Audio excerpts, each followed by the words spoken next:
What is up, Ravens flock? Huge shout out for your support for the 410 Sports Talk. James and Glenn are the best in the business. They're killing it right now. They love talking Raven talk. Make sure you go subscribe to their channel. Let's go Ravens. Big trust. Welcome in everybody to another episode of 410 Sports Talk. I'm Glenn Martin here with my co-host James Haskell. And before we get into this episode, give us a subscribe, give us a like. We'll keep you up to date on all your Ravens news. But Jimmy, let the people know why we and they are here. Yeah, we are doing this episode at the drop of a hat because Orlando Brown Jr. has been traded. That's right, been traded to the Kansas City Chiefs. Really interesting that we decided to do business with the Chiefs, being that they're in the AFC. Nonetheless, we're going to go through what we think about the deal, what we got for it, what we gave up, grade it out, and then talk about how it's going to change our entire draft strategy. So we'll talk about all those things, but also we're going to have to redo our whole draft all over again. We just wasted our time last night doing a draft, didn't we? Well, go back and watch it. It was still good. But yeah, we're going to have – this changes everything, and we'll get into the details there. So, Glenn, I'm going to tell the folks what Kansas City gets, and then why don't you let us know what Baltimore gets, all right? Yep. So, Kansas City in this transaction gets three things. They get Orlando Brown Jr., of course. They get a 2021 second-round pick. That's our number 58 pick for this year. And then they get a sixth-round pick for next year. So as far as immediate impact, they get two things. They get Orlando Brown, presumably going to play left tackle. Mm-hmm. Oh, yeah. And then they're going to get our number 58 pick in the second round this year. So two things this year and then the sixth-round pick next year. Now, what do the Ravens get in this deal? That's what we're really here for. They got a haul, Jimbo. I think the Chiefs stepped up and gave them what they were asking for. The big prize in all this is the 31st overall pick in this draft, the first-round pick from the Kansas City Chiefs. So the Ravens will now have two first-round picks, one at 27, one at 31.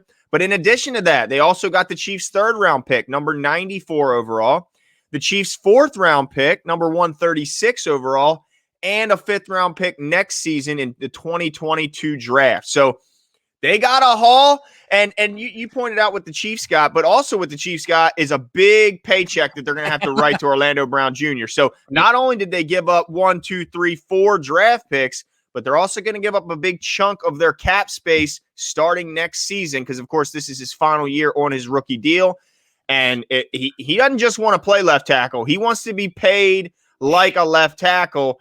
And I'm sure he's looking at that Trent Williams deal going, man, that's a nice-looking contract. Or looking over at Ronnie Stanley and going, I want that kind of money. So the Chiefs gave up a lot, and I'm sure the Ravens, while not thrilled to see a Pro Bowler leave, and when they're this close, or at least they feel like they're this close to making a run, they got to be happy getting a first, third, and fourth in this year's draft. Yeah, absolutely. And then just to add another moving part to this, and we'll talk about it, but I think one of the reasons the Ravens felt good about pulling the trigger on this deal, not only that did they get a haul, like you said, but it has been reported by Jamison Hensley that the Ravens are confident that they're going to get a deal done with Alejandro Villanueva from, of course, the former left tackle of the Pittsburgh Steelers. So that will be interesting to see him in Baltimore as well. And now Jamison is also reporting that the Ravens plan on starting him at right tackle. Now, that doesn't mean we're not going to draft one. Better not. Right. We've talked about changing positions, but it does give us a vet, been there, done that type guy presence up front. But that being said, Glenn, let's talk about the draft board now. So we have in the first round, we have 27 and 31. Yep. But we gave up 58. So after 31, what will be our new next pick? Because we don't have a second rounder as it stands. Yeah, so we're going right from 31 to 94. So there's almost 60 picks between their second first-round pick and their first third-round pick.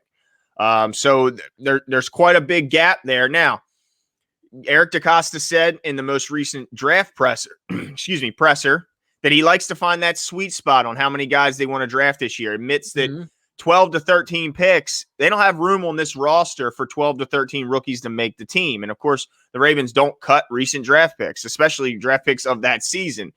So I think he found that sweet spot at 9. However, I also wouldn't be shocked to see them give up a little bit of that late capital that they just got, or maybe even some capital from next year to move up, because we know that Eric DeCosta has before sat through an entire round without any picks, and he talked about how miserable he was doing that. So I can't see him sitting on his hands for the entire second round.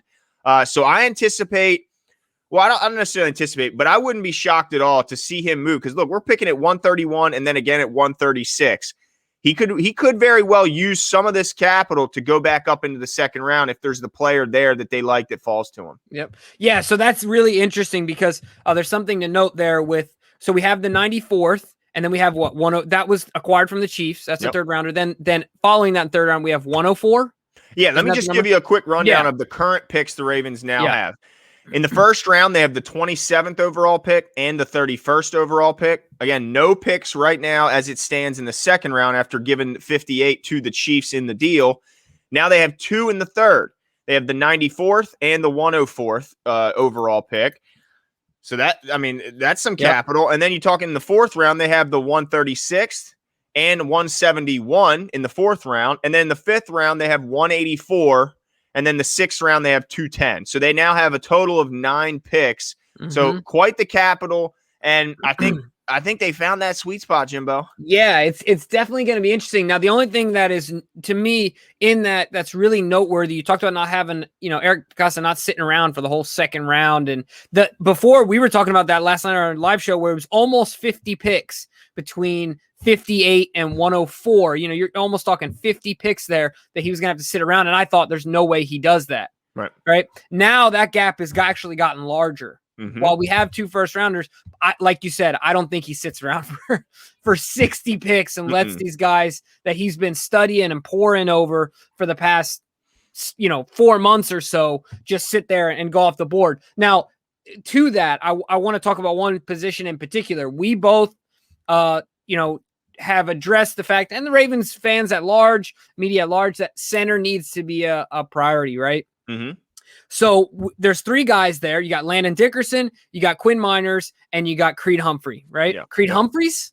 Creed Humphreys. Is it Humphrey singular? Singular. Yeah, okay. So you got those 3 guys there, and a lot of people thought at 58, it's possible all 3 of them were available, right? Possible, well, that's the sweet spot. Now we don't have it anymore. So do you see the Ravens potentially using that 31st pick on one of those guys? Would you consider that to be a reach? And if one of those guys, which one would you consider to be most likely? Yeah, I think the only shot they have, the only shot at any of the centers going at 31 would be Landon Dickerson. He's the only one that I've seen. We use DraftPlex a lot. He's the most accurate in the business, and he's the only one. Landon's the only one that received a first round grade. Now I know Quinn Miners shot up the board. He's a favorite amongst a lot of people, including yourself, Jimbo. Mm-hmm. And if they grabbed him there, I wouldn't necessarily be disappointed because that tells me that they probably had him graded higher than some. I mean, not everybody's board is identical. I don't see Creed Humphrey being an option there, but he could be an option at 94. I mean, there's no doubt that it's possible he could get down that low because of some medical issues and obviously the lack of competition going up against mainly 3-man rushes in college. That certainly impacted his draft position. But I'm also not so sure that they're going to go high with a center after hearing John Harbaugh and Eric DeCosta say that, for one, they drafted Bozeman as a center. He's turned himself into a starter at left guard because that was the quickest spot to getting on the field quickly because we already had an established center the year they drafted him. But they said that he's in the conversation at both center and left guard. So I don't think they're pigeonholed into just going after that center. I think they could absolutely attack left guard, which then you could find later on in the draft and still find a quality player.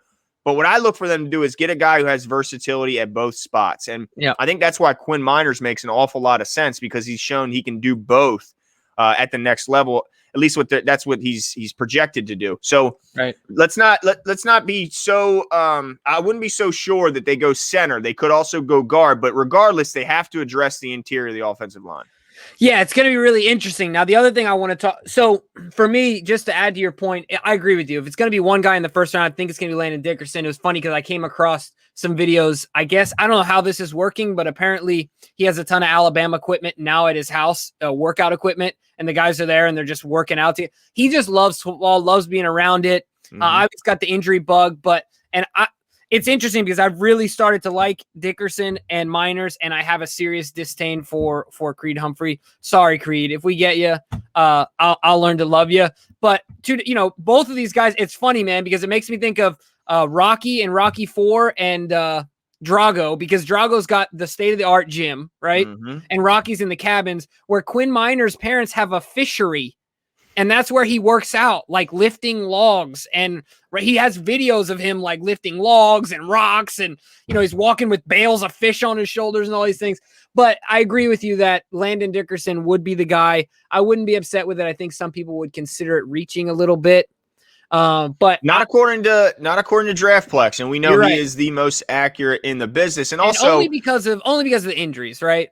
Yeah, the injuries are really the only thing that makes him a worry as a first-round pick. But also, he's a Bama kid, and we all know the Ravens love their Bama kids. And if you're telling me, and not just that he loves football, Jimbo, but this man loves his teammates and is beloved by all of them. I mean, I mentioned on the show before that they were weeping when he got hurt. I mean, that's how much they, were dreading the loss of Landon Dickerson. So he would be a perfect fit. He'd be a day one starter. And as long as the injury bug is staved off, I think he's a starter for a decade here or more. So it's going to be really interesting, man, to see them now at 27 and at 31. I mean, the different spots they can go. I know Eric DaCosta is rubbing his hands together and just can't wait. I mean, this makes the already long wait of this draft even that much longer because, man, we're going to be pumped. We're going to be going live in Jimmy's house, right in his living room, and there's going to be some sparks flying. We're going to be excited because my whole thing is you mentioned Villanueva, and while I applaud the Ravens for it seems like negotiating an understanding that after the May 3rd deadline they will sign a contract and bring him in. But here's what worries me: he's never played a snap at right tackle. Now. This also isn't a young man. It's a man who served his country and didn't start in the NFL till he was 26 years old. So he's going to be 33 upcoming. And here, I love that he really never misses games. I mean, this guy played in all 16 games every year of his career, every year. So I love that he's going to be reliable, but I don't know how you can rely on him to start at right tackle and know what you're going to get, because I know that it might seem, easy for the fan to go, well, if he can do it over there, it's the same position. It's just on the right. But as I hear from scouts explain, it's apparently just as simple or just as like of taking a right-handed person and asking them to write left-handed. And I think we all know if we try, I can't brush my teeth with my left hand. I can't use a fork with my left hand, or I'm dropping all the peas off my fork. So, if I can't do that, I imagine it's not the easy transition that everyone assumes it would be. I'll just throw him on the right side. So to me, bringing in Villanueva is more of a insurance policy for Ronnie Stanley, right? Yeah, and not necessarily a seal for that right side. So to me, one of these two first round picks is got to be a right tackle. It's unless you tell me that you can find a starter at 94, which I wouldn't put it past the Ravens. They did find a starter in Orlando Brown in the 3rd round, so it's not something they haven't done before. Oh, Brady Christensen's looking better every day, baby. That's very possible. I know you like your BYU guys, but absolutely, to me, they still have to address the right tackle position, and all Alejandro does is bring insurance to the left tackle spot. Yeah, no, I hear you there. I was surprised to see Jameson come out and be that forthcoming. Curious to know who his sources are that said, clearly he's going to play right tackle, because I agree with you. It makes more sense that he would be an insurance policy for Stanley and things like that. Or if you have to put him at right, what it does do, if you do put him at right, it allows you to draft a guy that you might really like later in the draft. That's more of like a developmental guy that might need some runway, but that has incredible, potential. Physical tools. Yeah, exactly. So it does allow for some flexibility there. Man, it's going to be really interesting. The one other thing I want to touch on before we end this is all the fans, of course, want a wide receiver. Yeah. Right?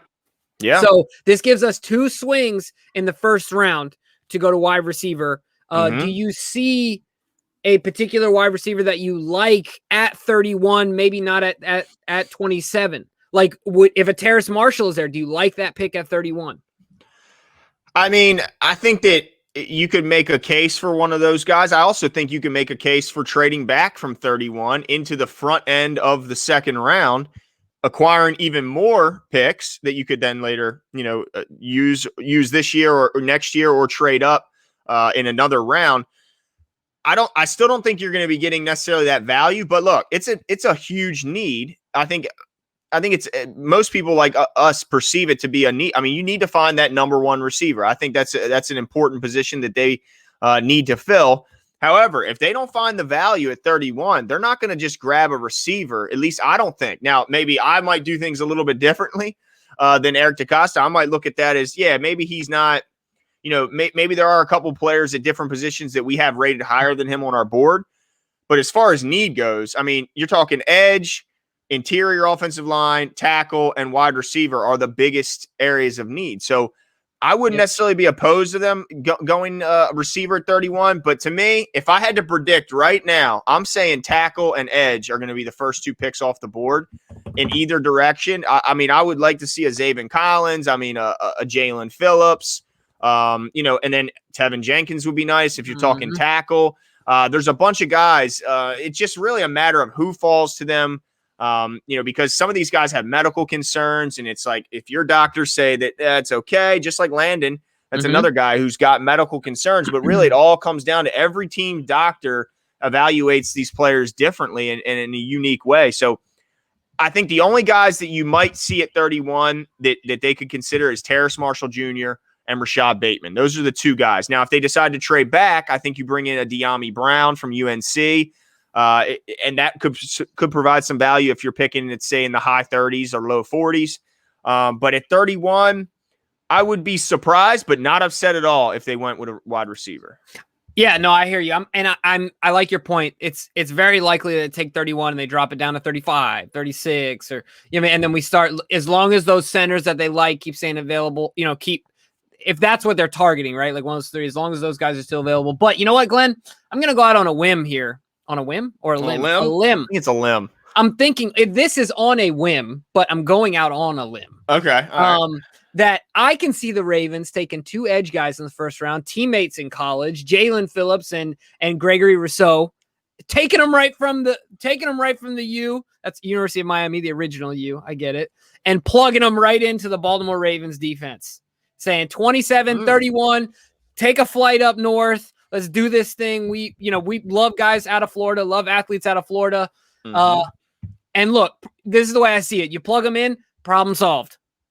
Let's move on to the next. Yeah, right? I mean, that would certainly solve the issue at edge. Now, I'm not sure if I think you're right on with Jalen Phillips. I think it might be a little bit. I'm not so sure how much I buy into the Gregory Rousseau of being the next guy, here in Baltimore. But I think Jalen Phillips is the perfect guy. He will be an absolute scheme fit. But I worry that he'll be gone as well. I've seen him in a lot of recent positional rankings. Some have him as the number 1 edge guy in this draft. So really it comes down to, does he pass your medicals with his concussion history? But yeah, I mean, if they went edge, it's a position of need, man. I mean, I know they just signed Bowser, but outside of Bowser, I mean, you got Pernell McPhee on a short deal, and he's aging. You got Sack Daddy, who hasn't shown you anything as a guy that you would want to bring in for a second contract. I don't see it. I mean, who else do you have at edge that gets you excited? I mean, I like Bowser as a player, but as a pass rusher, I'm not feeling him. I mean, he can do some things as a blitzer, but he's not going to beat a guy one-on-one. He's not going to beat a tackle one-on-one. There's just no way. And we obviously understand the impact and the importance of having a 4-man pass rush that can get to the quarterback. And lately in Baltimore, that just hasn't existed. We've needed to rely on sending more than they can block and creative blitz packages drawn up by Wink, where we'll send a DB, we'll bring the linebackers up the middle. We have to get creative in order to manufacture pressure. But boy, it sure would be nice with that secondary to be able to drop those guys in coverage and win with 4.